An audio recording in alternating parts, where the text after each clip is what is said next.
और चलिए आगे बढ़ेंगे तो आज से यूपी विधानमंडल का बजट सत्र शुरू होने वाला है। उससे पहले कल विधानसभा अध्यक्ष सतीश महाना की अगुवाई में सर्वदलीय बैठक।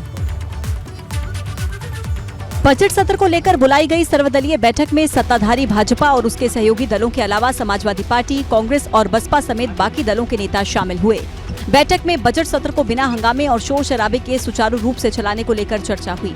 हम भी यही चाहते हैं कि सदन का समय कोई बर्बाद न करे, आरोप प्रत्यारोप में समय बर्बाद होता है। सीएम योगी की मौजूदगी में विधानसभा अध्यक्ष सतीश महाना ने सभी दलों से सदन के नियमों के मुताबिक अपनी बात रखने की अपील की। मुख्यमंत्री जी के समक्ष, माननीय विधानसभा अध्यक्ष जी के समक्ष तो सारे दलीय नेताओं ने इस बात के लिए उनको एश्योर किया है कि नहीं, हम सदन को सुचारू रूप से चलाने में आपका सहयोग करेंगे। बैठक के दौरान कांग्रेस ने सत्र को पूरी अवधि तक चलाने की मांग की है ताकि बजट के साथ ही तमाम मुद्दों पर चर्चा हो सके। हमने ये सुझाव रखा था माननीय मुख्यमंत्री जी के समक्ष और सभी हमारे जो विपक्ष के दलों के नेता थे, सबने इस बात को रखा कि सदन चलना चाहिए और क्योंकि ये बजट सेशन है जो हमारी प्रदेश की अर्थव्यवस्था से भी जुड़ा है। बैठक में शांतिपूर्ण तरीके से विधानमंडल सत्र चलाने को लेकर विपक्ष ने हामी तो भर दी है, लेकिन ऐसा संभव होगा या नहीं ये सत्र शुरू होने के बाद ही पता चलेगा। बजट सत्र से पहले समाजवादी पार्टी विधानमंडल दल की बैठक हुई, लेकिन सपा इस बैठक की अध्यक्षता अखिलेश यादव ने नहीं बल्कि उनके चाचा शिवपाल यादव ने की। बजट सत्र में सरकार को घेरने की रणनीति पर चर्चा के लिए सपा मुख्यालय पर पार्टी विधानमंडल दल की बैठक हुई, जिसकी अध्यक्षता पार्टी के महासचिव शिवपाल यादव ने की, क्योंकि अखिलेश यादव दिल्ली में होने की वजह से लखनऊ नहीं पहुंच पाए। बजट सत्र आहूत है, उस पर समाजवादी पार्टी किन मुद्दों पर लड़ाई लड़ेगी, किन मुद्दों को रखने का काम करेगी, इन पर आज चर्चा। सभी दलों ने बजट सत्र को सुचारू रूप से चलाने का भरोसा दिया हो, लेकिन सपा की बैठक के बाद रविदास मेहरोत्रा ने जो कहा, उससे बजट सत्र के पहले दिन ही सपा और सरकार के बीच टकराव तय माना जा रहा है। अगर हमको सरकार ने रोकने का प्रयास किया तो जहां पर रोका जाएगा हम लोग वही धरना देने का काम करेंगे और 11 बजे जब राज्यपाल सदन में आएंगी तो उनका विरोध करने का काम करेंगे। हालांकि विधानमंडल दल की बैठक के बाद सपा ने सरकार से बजट सत्र को लंबा चलाने और चर्चा की भी मांग की है, लेकिन पहले ही राज्यपाल के अभिभाषण का विरोध की बात करके सपा ने सत्र के पहले ही अपने इरादे जाहिर कर दिए हैं।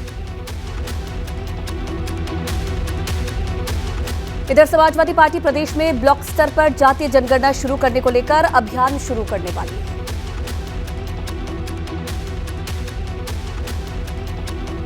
जिसे लेकर यूपी के उप मुख्यमंत्री केशव प्रसाद मौर्य ने अखिलेश यादव की पार्टी पर निशाना साधा है और ट्वीट करते हुए लोकसभा चुनाव के लिए ढोंग बताया है।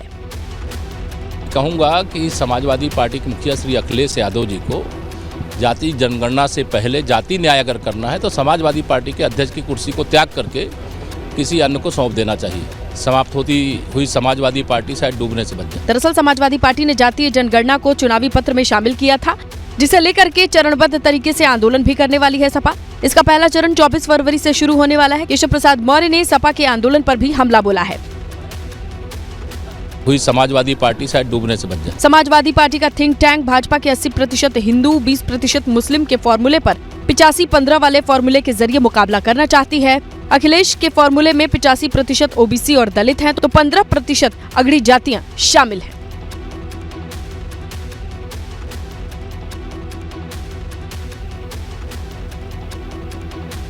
रामचरितमानस पर विवाद छिड़ने के बाद समाजवादी पार्टी दफ्तर जातियों और वर्गों के पोस्टरों से पट गया था, लेकिन अब सपा दफ्तर की दीवारों से अचानक सभी पोस्टर गायब। स्वामी प्रसाद मौर्य ने रामचरितमानस की एक और चौपाई को जब महिला और दलित विरोधी बताया तो सपा दफ्तर की दीवारें एक के बाद एक जाति और वर्गों का समर्थन करने वाली होर्डिंग्स और पोस्टर से पट गईं। लेकिन अब वो तमाम होर्डिंग्स, पोस्टर समाजवादी दफ्तर और उसके आसपास से अचानक हटा दिए गए हैं। रामचरितमानस की दोहे और चौपाइयों से संबंधित पोस्टर लगे थे। मांग हो रही थी शूद्र कहने और लिखने की, वो सारे पोस्टर आज यहाँ से हटा दिए गए हैं। माना जा रहा है रामचरितमानस विवाद के बाद सपा में ही उठ रहे विरोध के स्वर, सपा पर हिंदू विरोधी होने के आरोपों को देखते हुए पार्टी दफ्तर से अचानक इन पोस्टर्स को हटवाकर अब सपा मानस विवाद से यू टर्न लेने की कोशिश कर रही है। समाजवादी पार्टी पर सनातन विरोधी होने का भी आरोप लगने लगा था। ऐसे में ये पोस्टर एक मैसेज दे रहे थे, इन पोस्टरों को हटा दिया गया है। कहा जा रहा है कि समाजवादी पार्टी के इशारे पर ही ये पोस्टर हटाए गए हैं। इससे पहले सपा अध्यक्ष अखिलेश यादव खुद पार्टी नेताओं और प्रवक्ताओं को धार्मिक बयानबाजी न करने की नसीहत दे चुके हैं। इधर उत्तर प्रदेश की राजनीति रामचरितमानस पर मचे बवाल के बाद अब श्री राम के सबसे बड़े भक्त हनुमान पर होने लगी है, जिसकी शुरुआत सुहेलदेव समाज पार्टी के अध्यक्ष ओम प्रकाश राजभर ने कर दी है। गाजीपुर के फुल्ली गांव में महाराजा सुहेलदेव जयंती के अवसर पर मुख्य अतिथि के तौर पर पहुंचे राजभर ने खुद को हनुमान का वंशज बताया। पतालपुरी में जिस तरह भगवान राम लक्ष्मण को पतालपुरी ले गया, किसी की हिम्मत नहीं पड़ी कि पतालपुरी से राम लक्ष्मण को धरती पिला सके। अगर कोई लाने के लिए तैयार हुआ तो हनुमान जी तैयार हुए। हनुमान जी पतालपुरी से राम लक्ष्मण को बाहर लाए। अभी भी राजभर के छोटे छोटे लड़के गांव में जब झगड़ा करते हैं तो बुजुर्ग लोग कह देते हैं कि जाए घर बानर है। ओपी राजभर ने जब खुद को हनुमान का वंशज बताया तो एबीपी गंगा ने उनसे इस बारे में सवाल पूछा। सुनिए उनका जवाब। कौन सा माँ बाप है जो जिसके पास दो बेटी हो, एक इंसान से बंदर से? तो नल लील अंगद जामुन सुग्रीव वाली ये बानर नहीं थे, इंसान तो भर बानर थे। हनुमान जी के संदर्भ को राजभर ने राजनीति से जोड़ते हुए सभी पार्टियों से सवाल भी किया कि पिछड़ा और शोषित समाज के लिए इन पार्टियों ने क्या किया और क्यों सिर्फ इनके नाम का इस्तेमाल किया जाता है। ग्लोबल इन्वेस्टर समिट से न सिर्फ कारोबार और उद्योग में तेजी आएगी बल्कि इससे यूपी के पौराणिक महत्व वाले शहरों को भी फायदा होने वाला। देश के सभी हिस्सों में निवेश के माध्यम से विकास की गंगा बहाने की योगी सरकार की योजना रंग लाती नजर आ रही है। ग्लोबल इन्वेस्टर समिट के जरिए उत्तर प्रदेश में 7 धार्मिक महत्व वाले शहरों को करोड़ों के निवेश का प्रस्ताव मिला है, जिनमें प्रदेश की सांस्कृतिक नगरी वाराणसी, भगवान श्री राम का जन्म स्थान अयोध्या, भगवान श्री कृष्ण की नगरी मथुरा, वनवास काल में श्री राम का निवास स्थान रहा चित्रकूट, संगम नगरी प्रयागराज, माता विध्वंसिनी का शहर मिर्जापुर और ऐतिहासिक और धार्मिक विरासत के लिए प्रसिद्ध सीतापुर शामिल हैं, जिनमें कुल 4,14,000 करोड़ के निवेश का प्रस्ताव है। और ये इन्वेस्टमेंट जब नीचे ग्राउंड लेवल पर आएगा तो हमारे तमाम नौजवानों को रोजगार भी मिलेगा और हमारी उत्तर प्रदेश की इकोनॉमी भी ठीक होगी। निवेश से न सिर्फ धार्मिक नगरों का विकास होगा बल्कि पर्यटन को बढ़ावा भी मिलने वाला है और स्थानीय लोगों के लिए रोजगार के नए अवसर भी मिलेंगे। साथ ही साथ धार्मिक शहरों की भव्यता भी बढ़ेगी और पर्यटकों के लिए नई सुविधाएं भी मुहैया कराई जाएंगी।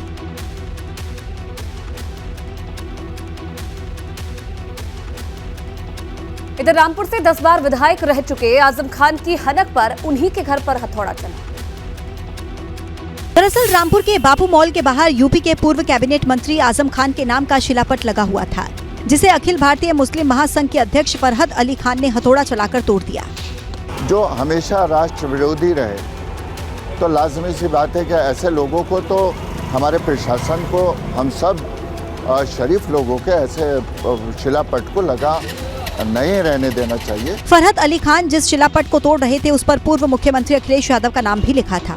एबीपी गंगा ने जब इस बारे में उनसे सवाल पूछा कि जब आपका विरोध आजम खान से है तो आपने अखिलेश यादव के नाम को क्यों हटाया, तो सुनिए उनका जवाब क्या था। अखिलेश जी का कोई विरोध नहीं है कि अखिलेश जी का नाम उनके साथ जुड़ा हुआ है, तो लाजमी सी बात है कि जब शिलापट पे लिखा हो, चाहे मेरा नाम हो किसी अपराधी का नाम, तो शिलापट टूटेगा। फरहत अली खान ने शिलापट तो तोड़ दिया, उन्हें इसका मलाल नहीं है बल्कि उन्हें खुद पर प्रशासन के एक्शन का इंतजार है। मैंने प्रशासन से अपील की है और एक संकेत दिया है शांतिपूर्ण तरीके से कि ऐसे शिलापट को तुरंत हटाया जाए। फरहत अली खान का कहना है कि उन्होंने प्रशासन को इस बारे में कई बार बताया, लेकिन कार्रवाई नहीं होने पर उन्होंने खुद इसे तोड़ दिया। अगली खबर पड़ोसी राज्य बिहार से है, जहां एक हैरान करने वाली घटना सामने आई, जहां जेल में बंद एक कैदी ने मोबाइल फोन निगल लिया। अस्पताल में बेहाल पड़ा ये शख्स एक कैदी है जिसने जेल में शिकायत की थी कि उसके पेट में भयंकर दर्द हो रहा है, जिसके बाद उसे गोपालगंज के सदर अस्पताल के इमरजेंसी वार्ड में भर्ती कराया गया और जब उसके पेट का एक्सरे हुआ तो पता चला कि कैदी के पेट में एक मोबाइल है, जिसके बाद जेल प्रशासन में हड़कंप मच गया।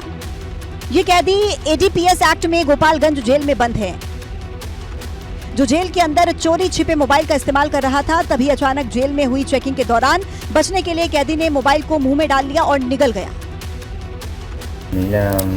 तब तक पिताजी देख लिए आए चेक करने, तब तक हम मुंह में रहते को उठा दिया।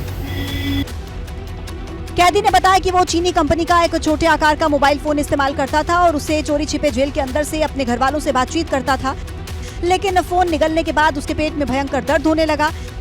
हालांकि अब गोपालगंज जेल प्रशासन इस मामले की जांच कर रही है, लेकिन बड़ा सवाल यह है कि तमाम सख्ती और पाबंदियों के बावजूद मोबाइल फोन गोपालगंज जेल के अंदर पहुंचा कैसे।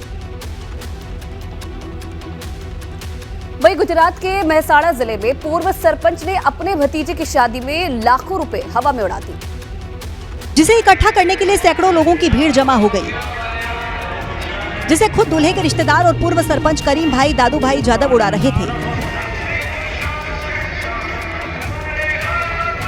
करीम भाई ने अपनी ही छत से खड़े होकर लाखों नोट उड़ाए।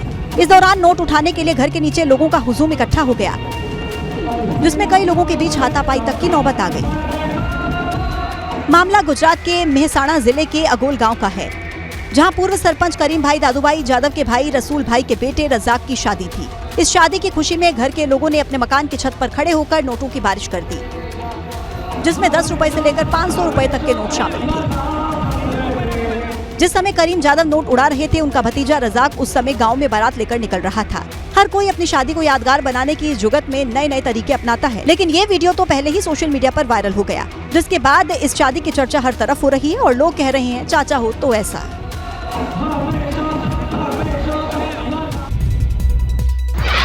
आज से यूपी विधानमंडल का बजट सत्र, दोनों सदनों की संयुक्त बैठक में होकर राज्यपाल का अभिभाषण। इस सत्र में प्रदेश का बजट पेश करेगी सरकार। जातीय जनगणना के मुद्दे पर सपा और भाजपा में वार पलटवार। सपा का जातीय जनगणना की मांग को केशव प्रसाद ने बताया ढोंग। स्वामी प्रसाद मौर्य ने ट्वीट कर लिखा, भाजपा का पिछड़ा विरोधी चेहरा सामने आया। कानपुर में सपा विधायक इरफान की बड़ी मुश्किल है, यहाँ से इरफान की संपत्ति का जब्तीकरण शुरू। सबसे पहले 30 करोड़ की प्रॉपर्टी को सील करेगी पुलिस। आज मुख्तार की बहू और अब्बास की पत्नी निकत अंसारी की पुलिस रिमांड खत्म। अभी निकत के ड्राइवर से पूछे जाएंगे सवाल। कल आगरा में मनाया जाएगा छत्रपति शिवाजी का 393वां जन्मोत्सव। आगरा किला में इकट्ठे हुए मराठा समाज के हजारों। गाजियाबाद में गिरा निर्माणाधीन इमारत का लेंटर, हादसे में 2 मजदूरों की मौत। 6 मजदूरों को मलबे से बाहर निकाला गया। शिवसेना की कमान नामो निशान छिनने के खिलाफ आज उद्धव गुट खटखटाएगा सुप्रीम कोर्ट का दरवाजा। शिंदे गुट पहले ही फाइल कर चुका है कैबिनेट। बीजेपी राष्ट्रीय अध्यक्ष जेपी नड्डा का कर्नाटक दौरा, आज उडुपी और बेलूर में जनसभा को कर सकते हैं संबोधित। केरल में तिरुवनंतपुरम में आज होगी बीजेपी की राज्य कार्यकारिणी की बैठक। बीजेपी राष्ट्रीय महासचिव दुष्यंत कुमार गौतम करेंगे बैठक का उद्घाटन। गुलमर्ग में बर्फबारी का खूब मजा ले रहे राहुल गांधी, स्नो बाइक का मजा लेते हुए नजर आए राहुल गांधी और प्रियंका गांधी।